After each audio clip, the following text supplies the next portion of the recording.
अब देखिएगा कल कॉम्प्लेक्स इंटीग्रेशन जो चैप्टर शुरू करा था उसमें बात करी गई थी लाइन इंटीग्रेशन की। अब उस पर बेस्ड हमारी एक्सरसाइज 5A है। उस एक्सरसाइज 5A को हम करने जा रहे हैं।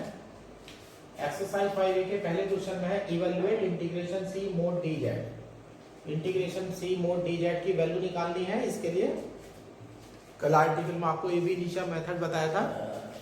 सबसे पहले फार्मूला लिख लेते हैं। वी हैव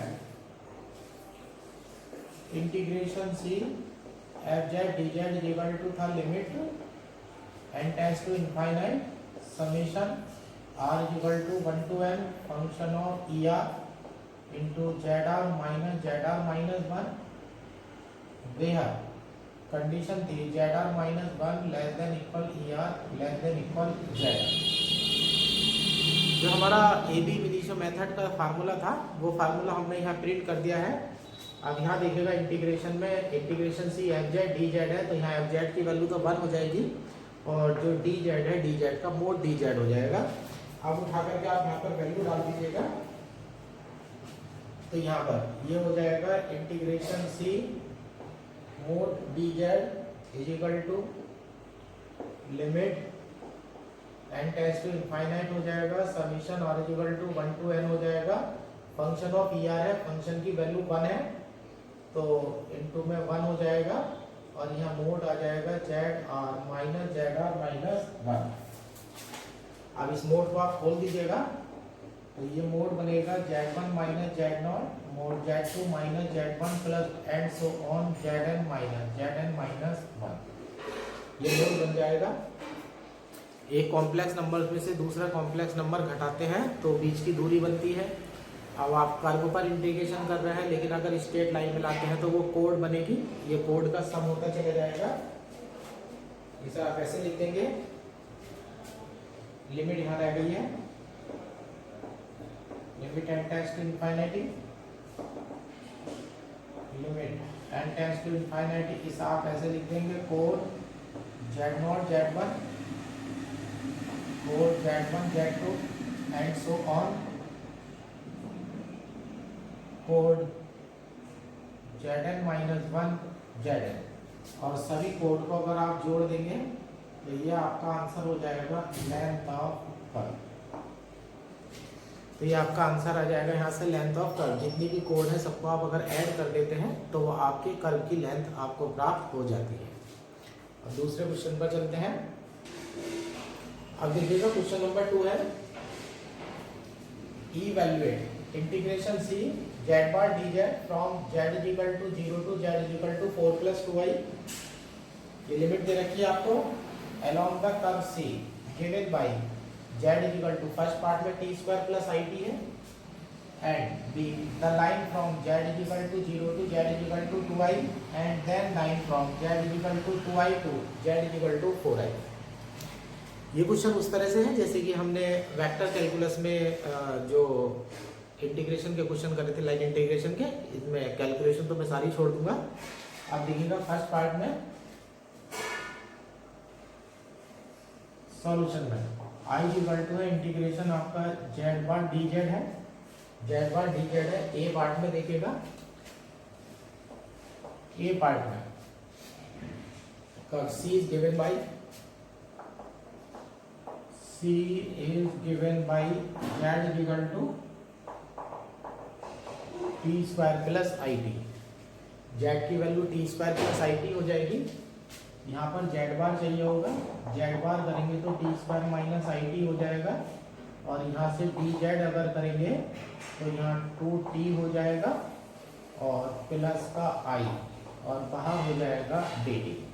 अब यहाँ पर मैंने जेड बार निकाल दिया है और डी जेड निकाल दिया है। दोनों वैल्यू मैंने निकाल दी है।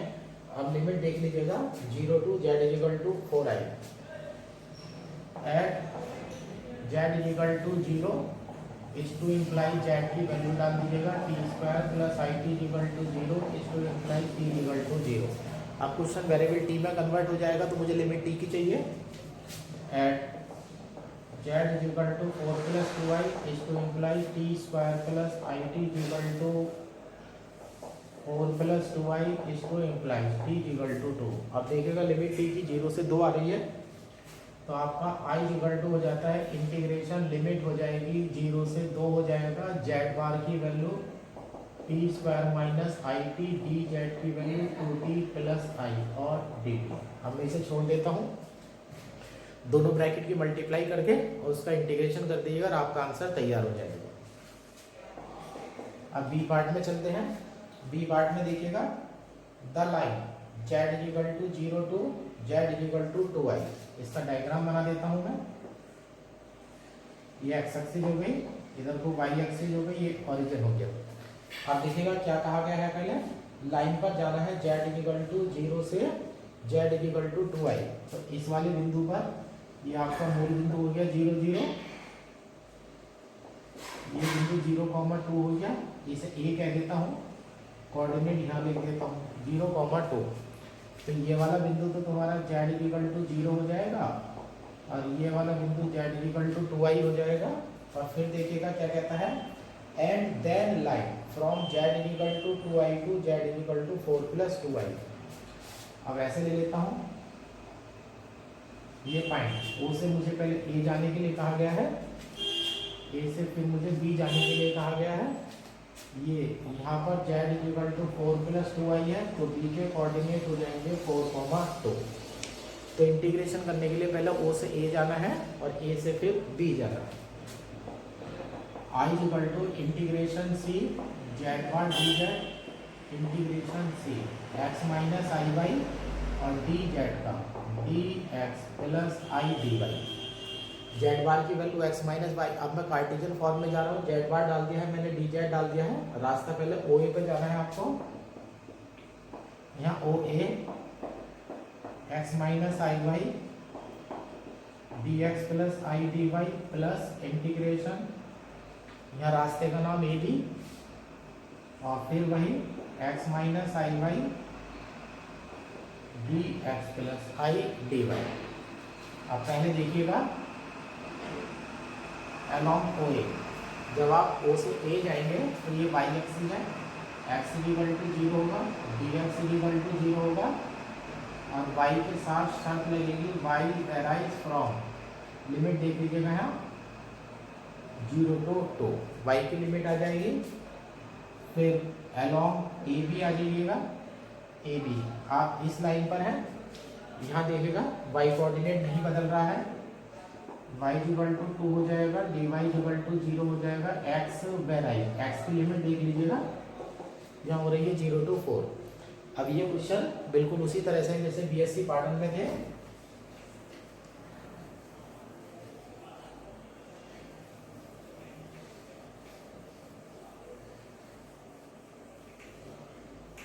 अब इंटीग्रेशन में वैल्यू रखनी शुरू करिएगा। आई इक्वल टू इंटीग्रेशन, पहला रास्ता देख लीजिएगा ओ ए है, ओ ए पर लिमिट 0 से 2 जा रही है, 0 से 2 है, x की जगह 0 रखेंगे, dx की जगह 0 रखेंगे, तो x इक्वल टू यहाँ 0 हो जाएगा, dx की जगह 0 हो जाएगा, तो माइनस का आई बाई और यहाँ आई स्क्वायर की वैल्यू -1 हो जाएगी, minus minus plus by D Y हो जाएगा प्लस। अब ए बी वाले रास्ते पर देख लीजिएगा, यहाँ पर लिमिट 0 से 4 जा रही है x की, 0 से 4। अब देखिएगा y की जगह तो आप 2 रखेंगे, तो यहाँ हो जाएगा x माइनस 2y हो जाएगा और dy की जगह आप 0 रखेंगे, तो यहाँ पर हो जाएगा dx। और उठा करके आप इसका इंटीग्रेशन कर दीजिएगा और आपका आंसर जो है वो तैयार हो जाएगा। अब ये तीसरा क्वेश्चन देखिएगा, integrate Z square along straight line O M. सरल रेखा ओ एम के अनुदेश जेड स्क्वायर का इंटीग्रेशन करना है, and also along the path O L M, और दूसरा रास्ते ओ एल एम के अनुदेश इंटीग्रेशन करना है, consisting of 2 line segments, 2 line से मिलकर के बनेगा ये O L and O M. O L ये है, ओ एम ये है, O L and O M, यह नाम गलत लिख दिया है मैंने, O L and L M होगा, जो लाइन सेगमेंट होगा वो ओ एल होगा एंड एल एम होगा, बुक में भी गलत लिखा हुआ है, where O is the origin, L is the point Z is equal to 3 है and M is the point Z is equal to 3 plus I है, hence show that the integral z square along the closed path OLM is 0। तीन integration आपको निकालने हैं, दो integration से वैसे काम हो जाएगा। एक तो आपको OM वाली डायरेक्शन में जाना है और एक रास्ते OLM पर जाना है। OLM वाला तो ऐसे ही हो जाएगा जैसे अभी हमने करा था। अब यहाँ आ जाइएगा solution, I equal to integration z² dz। अब I इक्वल टू इंटीग्रेशन तो ये हो जाएगा x प्लस आई वाई का होल स्क्वायर और dz का dx प्लस आई dy। तो I equal to integration X square हो जाएगा माइनस का वाई स्क्वायर हो जाएगा प्लस 2y xy हो जाएगा और यहाँ हो जाएगा dx प्लस आई dy। ये आपकी वैल्यू तैयार हो गई है। अब अलग अलग रास्ते पर चलते हैं।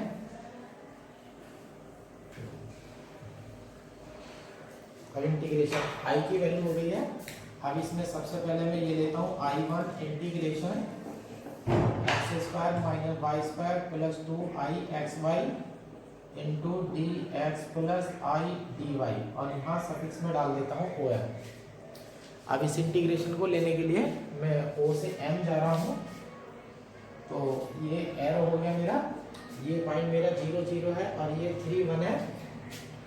तो ये हो जाएगा इक्वेशन ऑफ लाइन OM। दो बिंदु से जाने वाली रेखा लगा दीजिएगा y minus 0 equal to Y minus 1/x minus 3 और यहाँ हो जाएगा x माइनस 0। ये फार्मूला लगा दिया गया है y minus Y one equal to y2 minus Y one, sorry y2 minus Y one मेरा गलत हो गया है। 1 minus 0/3 minus 0 x minus x1। तो ये हो गया है मेरा y इक्वल टू x/3 हो गया है।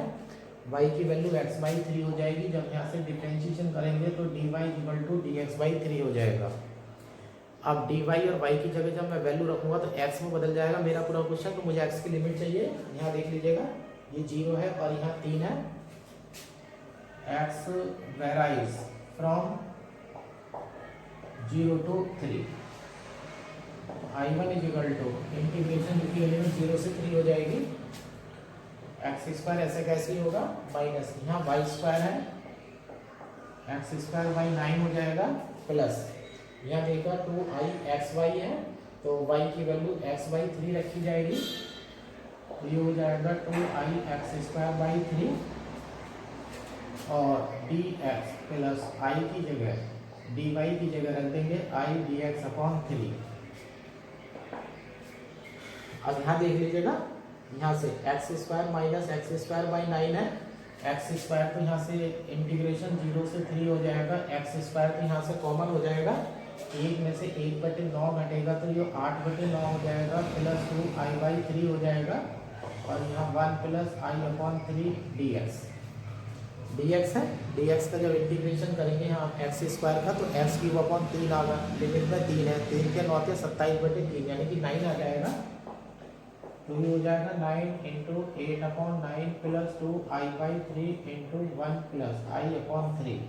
अब इसके आप मल्टीप्लाई कर दीजिएगा, पहला आंसर जो है वो आपका तैयार हो जाएगा। अब दूसरे रास्ते पर इसने यहाँ कहा था कि इस रास्ते पर चलेंगे OLM I2 इक्वल टू, अब इंटीग्रेशन फिर ले लेते हैं OLM z² dz। तो OLM x² माइनस का y² प्लस 2i xy और dz की value dx plus I dy। अब इसे दो पार्ट में तोड़ दीजिएगा, एक OL ऐसा कैसे ही और दूसरा LM ये ऐसा कैसे तोड़ दीजिएगा इंटीग्रेशन में। जब आप OL पर चलेंगे अलॉन्ग OL देखिएगा x एक्सिस है, y इक्वल टू आप 0 लेंगे, dy इक्वल टू 0 लेंगे। अब x की लिमिट हो जाएगी x वेराइज फ्रॉम 0 to 3, ये पॉइंट कर दीजिएगा। फिर LM में चलिएगा, अलॉन्ग LM ये लाइन है आपकी, ये y एक्सिस के पैरेलल तो इक्वेशन x इक्वल टू 3 हो जाएगी, x इक्वल टू 3 हो जाएगा, dx इक्वल टू 0 हो जाएगा, y वेराइज फ्रॉम लिमिट हो जाएगी 0 to 1। दोनों लिमिट आपके सामने है। तो आपके पास I2 की वैल्यू में हो जाएगा इंटीग्रेशन, OL वाले में तो लिमिट हो जाएगी 0 से 3 हो जाएगा, y की जगह 0 होगा, dy की जगह 0 होगा, ये पर 0 हो जाएगा, ये पर 0 हो जाएगा। तो यहाँ बचेगा सिर्फ x² dx प्लस अगले क्वेश्चन में y की लिमिट आ रही है 0 to 1 और देख लीजिएगा x की जगह क्या रख रहे हैं आप 3 रख रहे हैं। तो 9 आ जाएगा माइनस का वाई स्क्वायर आ जाएगा प्लस एक्स की जगह 3 रखेंगे तो ये 6 आई आ जाएगा और डी एक्स की जगह 0 रखेंगे तो यहाँ आई डी वाई आ जाएगा। आप इसे मल्टीप्लाई करके जो है आसानी से इंटीग्रेशन कर सकते हैं। अब ये पूरी वैल्यू आ जाती है मेरी।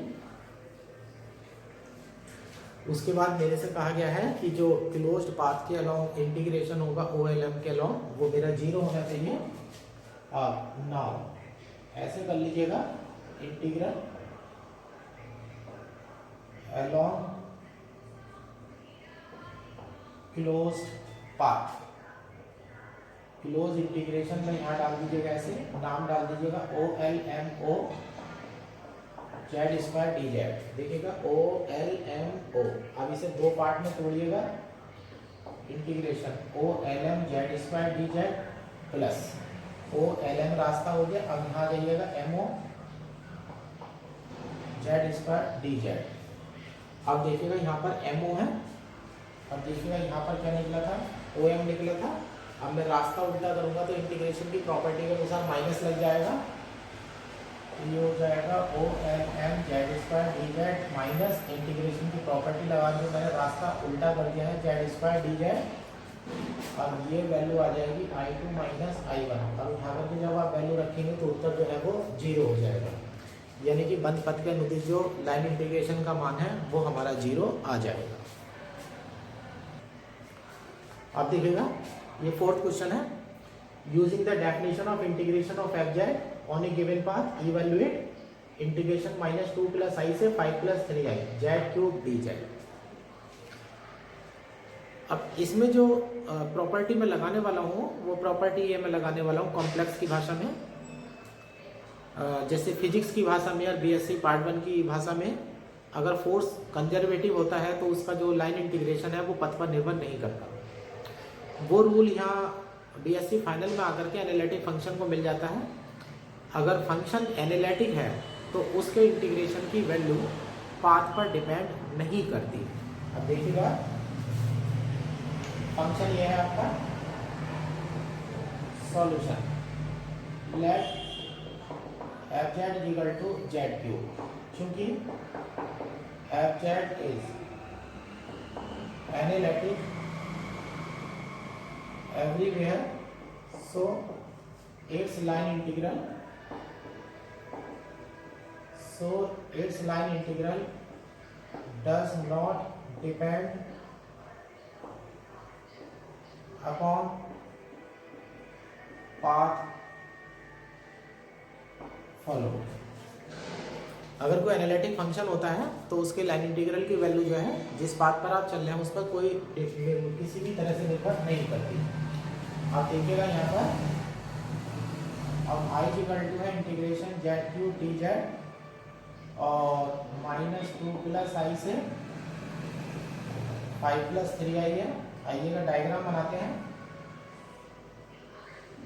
ये एक्स एक्सिस हो गई है, वाई एक्सिस हो गई है। पॉइंट देखिएगा -2 + I यहाँ ले लीजिएगा, -2, 1 हो जाएगा और 5 + 3I यहाँ मान लीजिएगा कहीं, ये कोऑर्डिनेट होगा 5, 3। अब आपको इंटीग्रेशन करने के लिए इस रास्ते पर जाना है। मान लीजिएगा ये पॉइंट ए है, ये पॉइंट है बी। अब आपका इंटीग्रेशन ऐसे बनाइए, integration A B Z cube D Z, A B integration Z cube D Z, integration A B X + I y का होल क्यूब और डी जेड का हो जाएगा dx + I dy। अब प्रॉपर्टी यूज कीजिएगा, अगर आपके पास एनालिटिक फंक्शन है आप उसका लाइन इंटीग्रेशन निकाल रहे हैं तो आप रास्ता बदल सकते हैं। आप आसान रास्ते पर आइएगा, एक ये पैरेलल लाइन लीजिएगा, एक यहाँ से ये परपेंडिकुलर लाइन ले लीजिएगा, ये हो जाएगा C। अब A से पहले आप C जाते हैं, ये पॉइंट हो जाएगा 5, x का कोऑर्डिनेट इधर से आ जाएगा, y का कोऑर्डिनेट इधर से आ जाएगा y1। जब आप AC पर चलते हैं तो ये x एक्सिस के पैरेलल है तो ये y इक्वल टू 1 हो जाएगी और ये y एक्सिस के पैरेलल है तो x इक्वल टू 5 हो जाएगी। तो आप इस इंटीग्रेशन को ऐसे तोड़िएगा, इंटीग्रेशन पहले तो आप रास्ता AC लीजिएगा,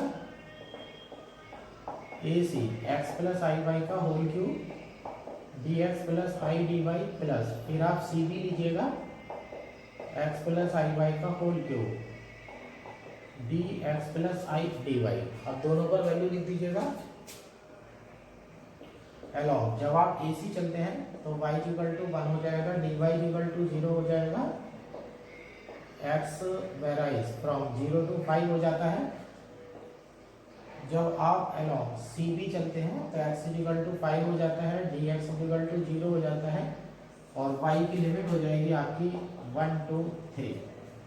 अब ये वैल्यू डाल दीजिएगा तो यहाँ तो लिमिट आपकी 0 से 5 हो रही है, y की जगह आप 1 रख रहे हैं, डी वाई की जगह 0, तो ये x प्लस आई का होल क्यूब हो जाता है और यहाँ बचता है आपका dx प्लस अगले इंटीग्रेशन में y की लिमिट 1 से 3 हो जाएगी, x की जगह 5 रख रहे हैं तो ये हो जाता है 5 प्लस आई वाई की पावर 3 हो जाएगा और dx की जगह 0 हो जाएगा और यहाँ हो जाएगा आई डी वाई। सही है ना। अब आप इसका सीधे सीधे इंटीग्रेशन कर दीजिएगा, पावर तो खोलनी पड़ेगी तो पहले पावर खोल दीजिएगा, बाद में इंटीग्रेशन करके इसे सॉल्व कर लीजिएगा और आपका आंसर जो है वो तैयार हो जाएगा।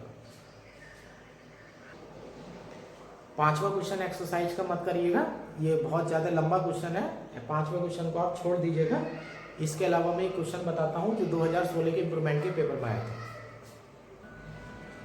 अब ये 2016 के इंप्रूवमेंट का क्वेश्चन मैंने लिख दिया है। Find I equal to integration 0 से 1 2 5 3x plus Y D x plus 2y minus X D Y along y equal to X square plus 1।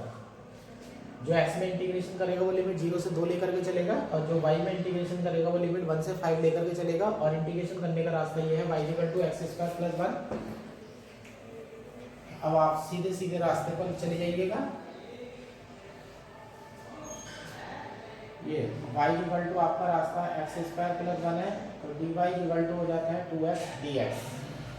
i equal to अब देखिएगा सवाल में से y हट चुका है तो लिमिट सिर्फ x की रह जाएगी, x की लिमिट 0 से 2 हो जाएगी, यहाँ 3x हो जाएगा प्लस एक्स स्क्वायर प्लस 1 हो जाएगा और यहाँ dx हो जाएगा प्लस 2y की वैल्यू है यहाँ पर देखिएगा 2y है तो यहाँ हो जाएगा 2x स्क्वायर प्लस 2 हो जाएगा माइनस x हो जाएगा और dy की वैल्यू 2x dx। अब आसानी से आप इसकी मल्टीप्लाई करके अपना आंसर तैयार कर सकते हैं।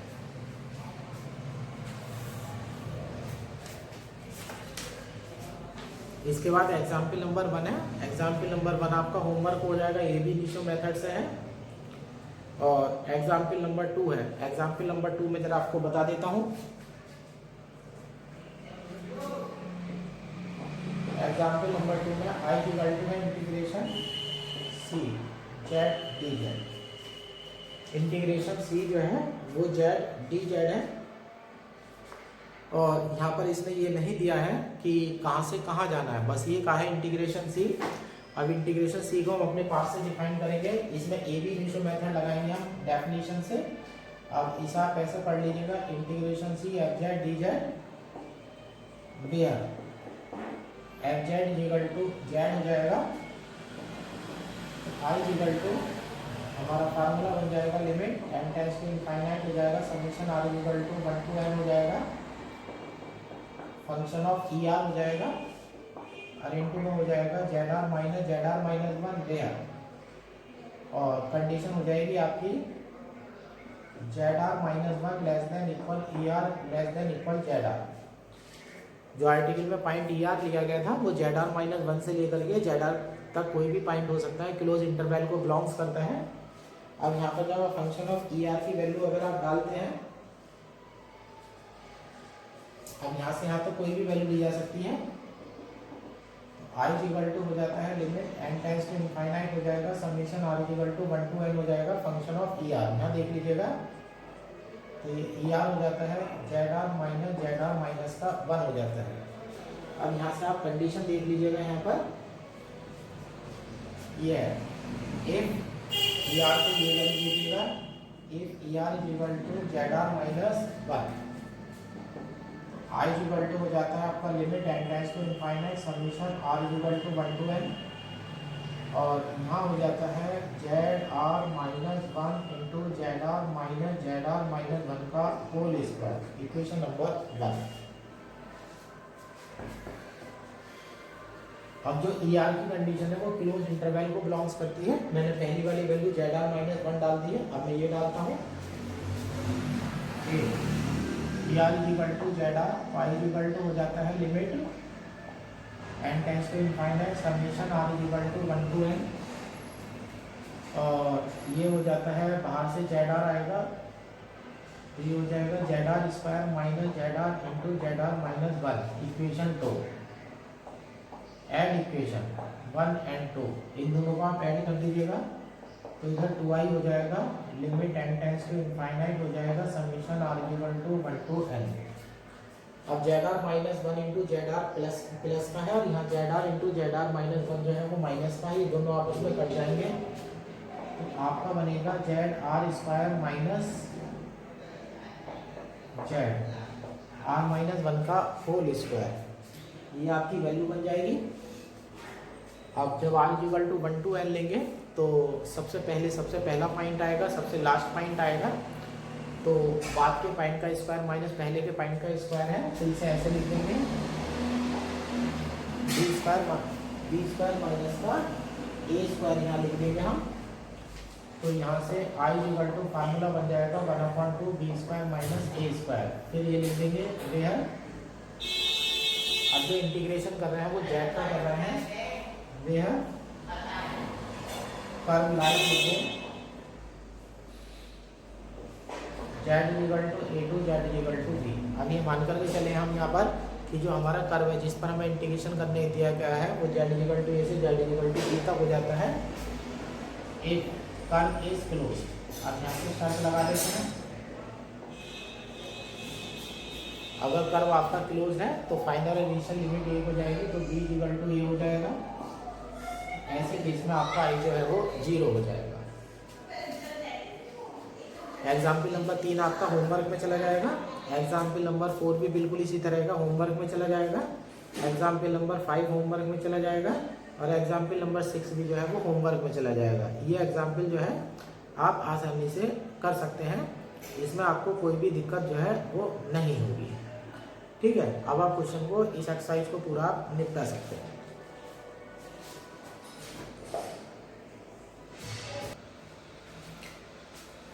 अब देखिएगा, एक मैं बहुत ही इंपॉर्टेंट थ्योरम आपको एक्सप्लेन कर रहा हूँ, 5.9 Cauchy theorem. 5.9 Cauchy theorem. Cauchy theorem सीधे सीधे ये कहती है कि जो फंक्शन एनालिटिक होते हैं उनका क्लोज्ड पाथ में अगर आप इंटीग्रेशन करेंगे तो उसकी वैल्यू सदैव 0 आएगी। यहाँ देखिएगा statement, if fz is analytic function of z and if fz is continuous at each point within and closed contour C, then integration C fz dz is equal to 0। यानी कि अगर कोई आप क्लोज कंटूर की definition पहले हो चुकी है, कंटिन्यूस चेन होती है ये विदाउट मल्टीपल पॉइंट, तो अगर कोई फंक्शन एनालिटिक है किसी क्लोज कंटूर पर है और उसके अंदर भी है और एफ डैश जेड जो है वो कंटिन्यूस है, तो इंटीग्रेशन की जो वैल्यू होगी वो 0 होगी। अब यहाँ से देख लीजिएगा, यहाँ पे मुझे अब यहाँ पर बीएससी इस थ्योरम के प्रूफ में बीएससी पार्ट 1 का थ्योरम प्रूफ होगी ग्रीन थ्योरम, और बीएससी फाइनल की अपनी कॉशी राइमन कंडीशन प्रूफ होंगी। Since fz is equal to u plus ib is continuous, यहाँ देखिएगा fz एनालिटिक फंक्शन दिया गया है, fz एनालिटिक फंक्शन दिया गया है। चैप्टर 2 के अनुसार जो एनालिटिक फंक्शन होते हैं वो डिफरेंशिएबल होते हैं, और जो डिफरेंशिएबल फंक्शन होते हैं वो कंटिन्यूस होते हैं। तो जो आपका फंक्शन होगा fz वो एनालिटिक है तो वो डिफरेंशिएबल भी होगा, यानी कि f डैश z एग्जिस्ट करेगा और fz जो है वो कंटिन्यूस होगा। तो इसलिए यहाँ लिखा गया है since fz is equal to u plus ib is continuous on simple curve C, ये कोई कर्व है हमारा C जो जिसने डोमेन D घेर रखा है, and f dash z exist differentiable है, तो f डैश z की वैल्यू आ जाएगी एंड इज कंटिन्यूस, और डिफरेंशिएशन जो है वो कंटिन्यूस भी है इन डोमेन D, ये पूरा डोमेन हो गया। देयरफॉर u हो गया, v हो गया, ux हो गया, uy हो गया, vx हो गया, vy are all continuous on D। तो अगर fz भी कंटिन्यूस है, f डैश z भी कंटिन्यूस है, तो fz के जो रियल और इमेजिनरी पार्ट u और v होते हैं, और f डैश z के जो रियल और इमेजिनरी पार्ट में पार्शियल डेरिवेटिव आएंगे u का v का, सारे के सारे डोमेन D में जो है वो कंटिन्यूस हैं। The condition of Green's theorem are satisfied। अब बीएससी पार्ट 1 के अकॉर्डिंग ग्रीन थ्योरम की सारी कंडीशन जो है वो सेटिस्फाई हो रही है। नाउ आई उठा लीजिएगा integration C F Z D z, f z की वैल्यू डाल दीजिएगा यू प्लस आई डी, डी जेड को डाल दीजिएगा d x plus I D Y. अब यहाँ पर दोनों की मल्टीप्लाई करके रियल पार्ट अलग कर लीजिएगा और इमेजनरी पार्ट अलग कर लीजिएगा। ये रियल पार्ट हो जाता है या इमेजनरी पार्ट हो जाता है। अब बीएससी पार्ट में जाकर के आप स्टेटमेंट लिखिएगा ग्रीन थ्योरम का बाय ग्रीन थ्योरम। यहाँ देखिएगा इंटीग्रेशन के आगे साइड डी एक्स प्लस क्या है 5 डी वाई है, तो यहाँ डबल इंटीग्रेशन हो जाएगा। यहाँ बाद वाला पहले आएगा 5 डी वाई है, तो 5 का डिफरेंशियल पार्शियली एक्स में हो जाएगा और माइनस साई पहले वाले का del psi upon del y D x D Y. अब ये वाली थ्योरम यहाँ लगाइएगा, देखिए बाद में भी है और साथ में डी वाई है, तो इसका एक्स में होगा माइनस के del B upon del x, फार्मूले का माइनस। अब यू का वाई में हो जाएगा, यहाँ पर फार्मूला लगाइएगा, बाद में यू है डी वाई के साथ, तो यू का एक्स में पार्शियली कर दीजिएगा del you upon del x, फिर फार्मूले का माइनस लगाइएगा और शुरू में पड़ा हुआ है बी, इसका एक्स में कर इसका वाई में कर दीजिएगा del B upon del Y. लेकिन by Cauchy Riemann condition, function हमारा एनालिटिक है, जो एनालिटिक फंक्शन होता है वो कॉशी राइमन कंडीशन को सेटिस्फाई करता है। तो del you upon del X equal to del B upon del Y हो गई, ये पार्ट जीरो में चला जाएगा और del you upon del Y equal to minus का del B upon del X होगा, तो ये वाला पार्ट जो है वो जीरो में चला जाएगा। तो ये भी जीरो है, ये भी जीरो है, तो पूरा इंटीग्रेशन जो है वो जीरो हो जाता है।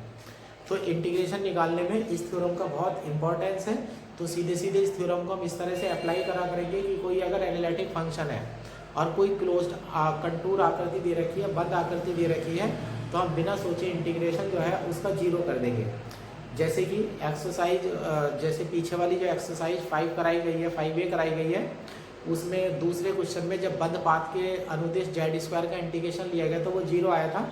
तो उसका रीजन यही होता है कि अगर एनालिटिक फंक्शन अगर आप कोई ले रहे हैं तो उसका किसी भी क्लोज पाथ में अगर आप इंटीग्रेशन लेंगे तो उसकी वैल्यू सदैव जीरो प्राप्त हो जाएगी।